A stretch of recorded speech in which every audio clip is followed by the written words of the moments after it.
In total, they found 45 different instances of young men dying under shockingly similar circumstances as How Patrick and many? Lawrence. What's up, YouTube? We back with another banger.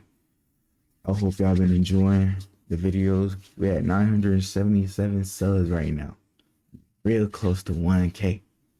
So if you're watching this video, hit that like button, smash that subscribe button. Let's get into the video. It's called Serial Killers That's Still on Loose Today. Let's get into the video. All right, here we go. Vending machine killer. On April 30th, 1985, a 45-year-old truck driver stopped You hear near some a squeaky vending noises? machine It's in my dog Fukuyama, outside, bro. Japan. He was exhausted from work and was looking for an energy drink to help him power through the rest of the day. When he approached the vending machine, however, he noticed something surprising. A bottle of Oranaminsi energy drink was already in the pickup tray. What is that? Thinking he'd lucked down on a free drink, the truck driver wasted no time chugging it down. What he didn't know was that this would be the last drink he would ever taste. Damn. Instead of the refreshing feeling he was looking for, he felt something horribly wrong with his body. A bitter, burning sensation quickly spread throughout his throat, followed by an intense wave of nausea. It wasn't long before he was lying on the road in excruciating pain. He was rushed to a nearby hospital where doctors discovered a lethal amount of paraquat dichloride in his system. Paraquat is an herbicide that was quite common in Japan at the time. More importantly, it's also highly toxic to humans. When ingested, it can lead to severe nausea, throat inflammation, internal chemical burns, and eventually death. This is also why it's been banned completely from over 70 countries to date. Unfortunately, despite knowing the reason for his illness, there was nothing the doctors could do to save his life. There's no antidote for the deadly chemical today, let alone back then. So, after hanging on to his life for a month, the truck driver passed away on the 30th of May, 1985. At first, investigators assumed that given the nature of his work, he might have accidentally encountered the toxic substance while on duty. However, after reviewing his haul records, they found no trace of this herbicide or anything remotely linked to it. This left them with only one conclusion: the chemical was mixed into the drink he consumed just moments before collapsing in agony. But with no leads or concrete evidence, they couldn't determine whether it was a... It's really crazy to think that you could be living your life and shit, and just randomly, like, some shit like this happened to you. Like, who thought, like, he was gonna pick a drink out of the damn vending machine and that was gonna kill him? murder or self-inflicted act, resulting in the case getting shelved for the time being. Now, while this might sound absurd today, you have to understand that paraquat was readily available in the country at the time. You didn't need any prescription or identification to purchase the chemical, leading to over 1,400 people using it as the poison of their choice in 1984 alone. In other words, the possibility of it being self-inflicted was just as high. You could shoot yourself, However, you could just jump as the off a building. investigators were about to You give up on this decided to case burn your completely, insides, they nigga. What the received fuck? tragic news. Another person had fallen victim to the same poison after consuming Oranaminsi on the 5th of September. Then another 6 days later, and one more 2 weeks after that. By this point, it was clear that someone was deliberately poisoning vending machine drinks across Japan. This was the work of To be fair, a lot of us serial would killer. fall for this shit. Like, Unfortunately, I this honestly, supposed killer I see was something also free in a extremely vending machine, thorough. I'm picking that shit He up. didn't leave any would fingerprints or fall for this DNA shit. evidence on the drinks he tampered with, and only targeted vending machines with no CCTV cameras nearby. As for why his victims willingly drank the unknowingly poisoned drinks he It's left free, behind, that duh. had to do with the buy one get one free promotion Oranaminsi was running around the time to entice younger consumers. However, since some people only wanted the one drink, they often left the second free drink near the vending machine as a gift for the next person. This was common enough that people didn't find the laced drinks suspicious and drank them without a second thought. Sadly, this method was terribly effective. By the end of the year, this mysterious vending machine Damn, killer this had nigga claimed the evil lives of as 12 shit. victims and had severely injured 35 more. But as I mentioned earlier, this killer was a master of hiding his tracks. Wait, so how did He they operated all survive? I thought across there was no Western and antidote. Central Japan, They as probably well as drank less Tokyo, than the others, making it near probably. impossible for investigators to pinpoint his location. The lack of evidence also made it difficult to figure out his motive.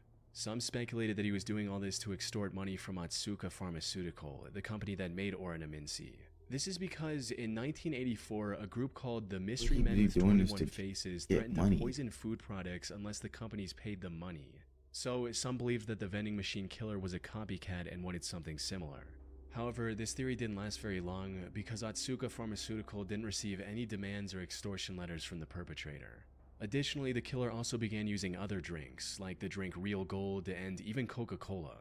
Hiroaki Iwao, a Tokyo professor of criminal sociology, proposed a more disturbing theory regarding the killer's motives.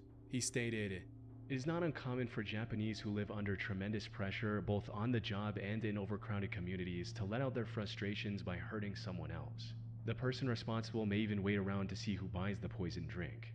He or she may find this is a kind of exhilarating release from the tensions of life in Japan." But It's even if this sick was to the know you truth, walk around it with still people didn't like bring this, bro. investigators any closer to catching the suspect. the fuck? Left with no other options, the authorities turned to the public and launched a nationwide campaign on the 27th of September. They placed signs and distributed leaflets telling people to avoid suspicious free drinks and to properly inspect the cap seals on their beverages before Nigga, if it's consumption. free, They also just don't instructed drink vending it, machine like- owners to investigate their stock for any anomalies and told chemical shops to monitor their customers more closely. It's unclear how effective this campaign was, as the number of victims kept increasing even after its launch. But then something unexpected happened. On the You know, I was just thinking about, I forgot that the killers are still loose. I'm like, did they finally catch this nigga or something? No, they ain't catch this 17th of nigga. November, the murder spree stopped completely after the death of a 17-year-old girl. She was the only female to have died from the poisoning. It's possible that the person who committed these atrocities had a moral code against harming women, though that's nothing more than a baseless speculation. Due to the complete lack of evidence, the killer vending has machine moral killer was codes. never Yeah, my identified, ass. cementing this case as one of the most chilling, unsolved mysteries in Japanese history.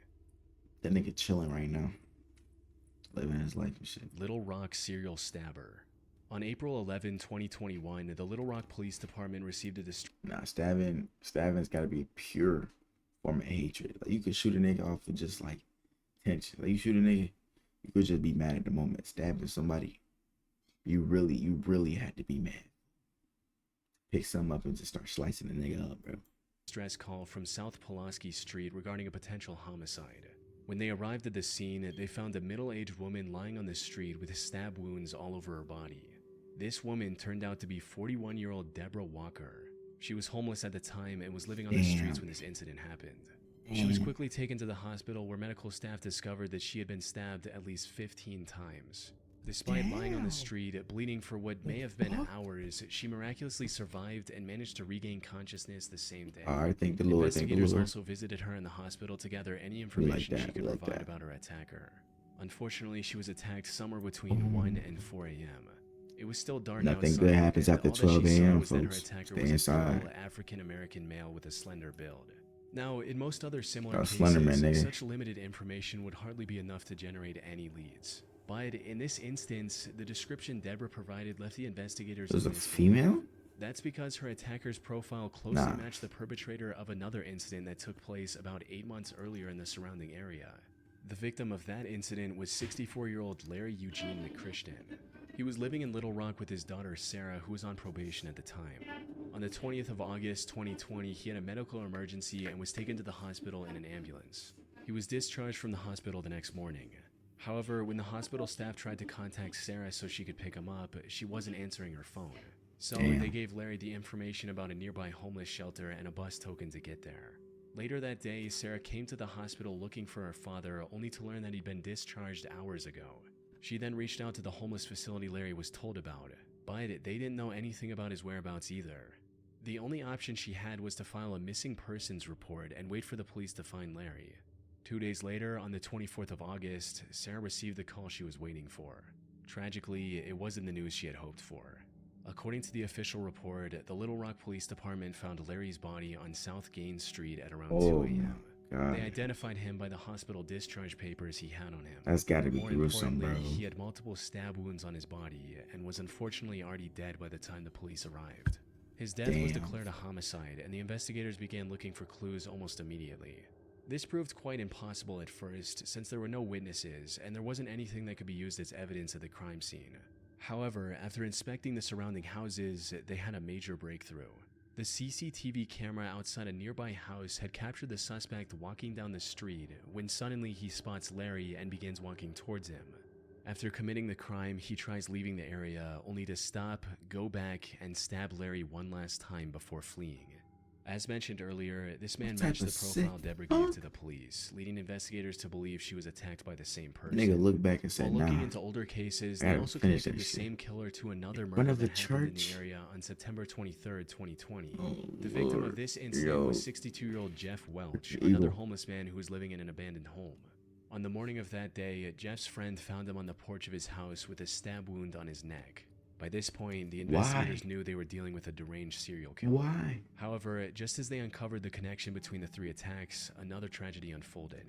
On April 12, 2023, a day after the attack on Deborah Walker, another one of his victims was found on the Wright Avenue overpass. The only thing in common with these 4 attacks was that they all involved homeless individuals, and they all happened between 1 and 4 a.m. There seemed to be no clear pattern on how the perpetrator selected his targets. This left the Little Rock community terrified to leave their homes, fearing they might become the next victim of the serial killer on the Buy loose. yourself a pole. After Get realizing rid of the him potential yourself. danger of this situation, LRPD began spreading awareness about the man who is now being referred to as the Little Rock Slasher. They also turned to the public to ask for any information they could provide on the matter, and even announced a $20,000 reward. reward. I'm snaking that nigga myself. I'm finding that nigga, shooting his ass, and turning his ass in for what, 20,000? 20,000. Yeah, I'm getting that money. Unfortunately, despite having CCTV footage of the suspect, the Little Rock Slasher was never I mean, he caught. masked The up case what it remains looked a like to mystery be this somewhat day. Or of a at Nike least that's Tech what the type official jacket. You're not reports say. catching it. While researching this case, I came across an Arkansas-based blog called the Snarky Media Report. The authors of this blog did their own investigation into the slasher case, and what they found was shocking to say the least.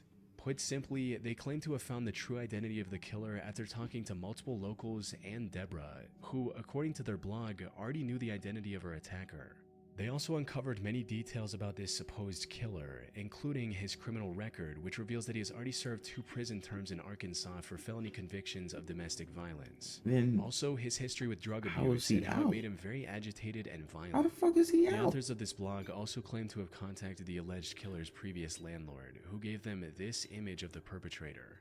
Which begs the question, if they He know look so like much he'd about do the that shit. slasher, including his legal name, why didn't they give this info to the police? That's where the case goes from creepy to bizarre, since, according to them, they've already given everything they had to the relevant authorities. Despite this, the Little Rock police didn't make any progression in catching the serial killer. Snarky Media also published a video of the Little Rock mayor and police chief refusing to answer questions about the case. This seems to hint at something incredibly shady going on behind the scenes. That said, there's no way for me to confirm if the authors of the Snarky Media blog are telling the truth. For all we know, their whole investigation is made up, and this is just some random guy who has nothing to do with the 4 attacks, and it's all a ploy to make the Little Rock Police Department look bad. Most of the information they've gathered seems to check out with what's released publicly by the authorities. The only discrepancy in their investigation is the age of the suspect. Officials believe the slasher to be young, possibly in his 20s, but the authors of this blog state that the person they found was 46 years old. Unfortunately, this is where the leads end. Whether Snarky Media is telling the truth or not remains uncertain. What is certain, however, is that the case remains unsolved to this day. The Little Rock Slasher He is don't look likely that tall, still though. out there and can continue his murder Like, spree. I thought you said like 6'4". He doesn't look that tall. I wouldn't believe it. Thanks to That's Trade true. Coffee for sponsoring this video. Fuck you, nigga. I never considered myself much of a coffee person, but recently I found myself handle, resulting in him drinking more than he could handle. Evening out drinking with his 21-year-old Patrick McNeil went out with his friends. He spent the evening out drinking with his friends in the Dapper Dog Bar in Manhattan. During this time, he likely drank more than he could handle, resulting in him throwing up in the bar's bathroom before leaving in a highly unstable and disoriented state. Patrick was then seen turning left onto 90th Street, heading in the direction of the East River. This was the last time anyone would see Patrick alive. Following this night out, Patrick vanished into thin air. Despite extensive efforts, authorities found no leads or clues to his whereabouts. That is until April 7, 1997, when Patrick's lifeless body was found in the East River 50 days after his disappearance. God Duty damn. Sergeant of the NYPD's Special Investigation Division, Kevin Gannon, was called to the scene to assist with the body's recovery and examination. Kevin had been a seasoned detective for years, and by this point there was little that could surprise him.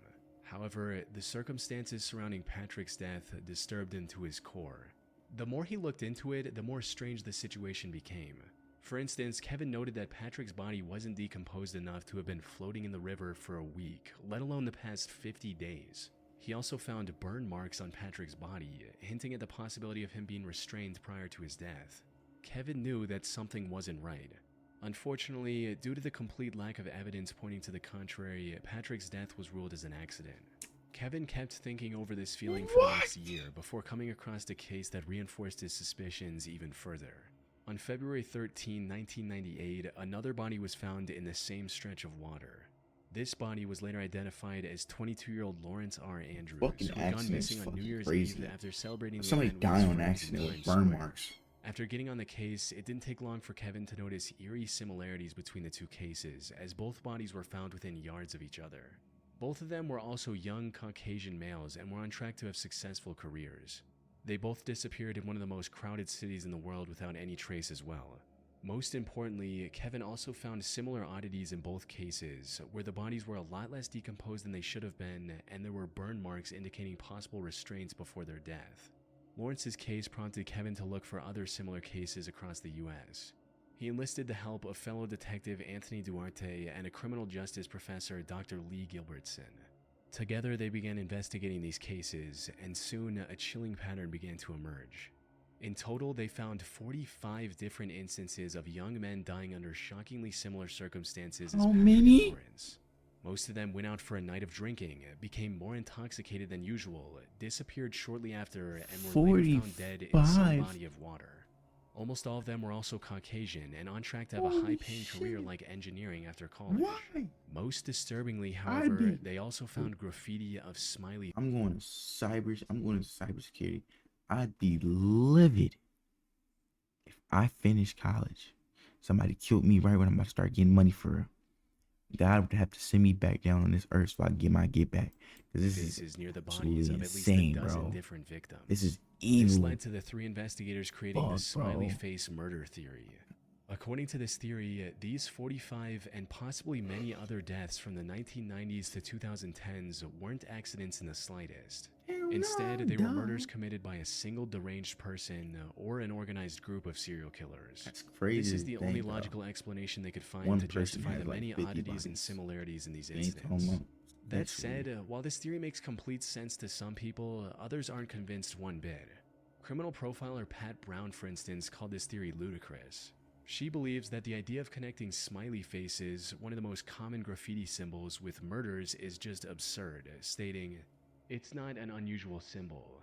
If you look in any area 5 miles square, I bet you could find a smiley face." The Makes FBI sense. also Makes completely sense. denied this theory in a statement, reading, "The FBI has reviewed the information about the victims provided by 2 retired police detectives who have dubbed these incidents the smiley face murders and interviewed an individual who provided information to the detectives. To date, we have not developed any evidence to support links between these tragic deaths or any evidence How do this much substantiating the people theory get that killed? these deaths are the work of a serial killer And- or killers. The vast majority of these instances appear to be find alcohol-related who did it. drownings." However, despite these setbacks, the 3 men have stuck with their Mhm. theory. They're still working on finding evidence to They just drowned while drunk. 40, 50 of them? And they all have burn marks?